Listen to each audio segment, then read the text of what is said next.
How much more do I need to say?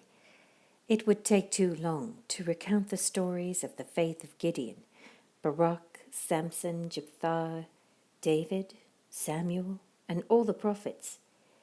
By faith, these people overthrew kingdoms, ruled with justice, and received what God had promised them.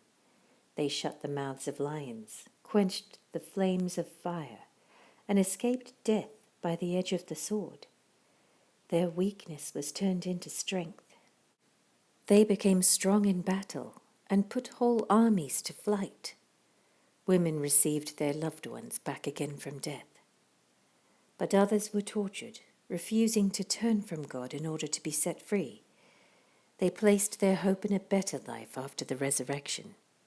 Some were jeered at, and their backs were cut open with whips. Others were chained in prisons. Some died by stoning.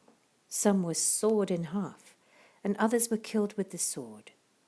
Some went about wearing the skins of sheep and goats, destitute and oppressed and mistreated.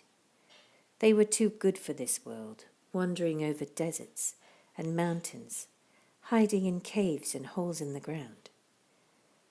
All these people earned a good reputation because of their faith, yet none of them received all that God had promised, for God had something better in mind for us, so that they would not reach perfection without us.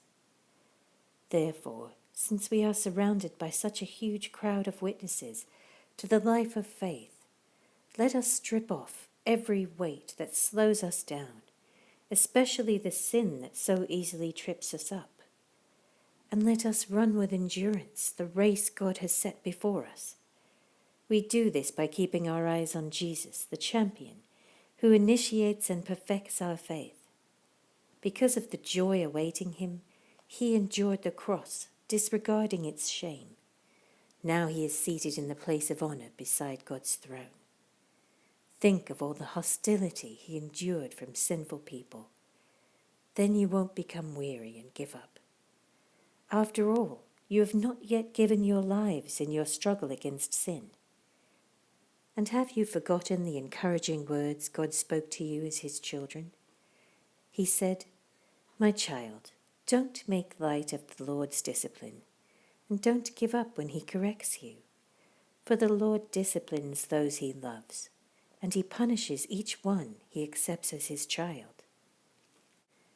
As you endure this divine discipline, remember that God is treating you as his own children.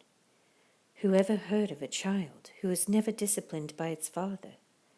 If God doesn't discipline you as he does all of his children, it means that you are illegitimate and are not really his children at all. Since we respected our earthly fathers who disciplined us, shouldn't we submit even more to the discipline of the Father of our spirits and live forever? For our earthly fathers disciplined us for a few years, doing the best they knew how. But God's discipline is always good for us, so that we might share in his holiness. No discipline is enjoyable while it is happening. It's painful. But afterward there will be a peaceful harvest of right living for those who are trained in this way.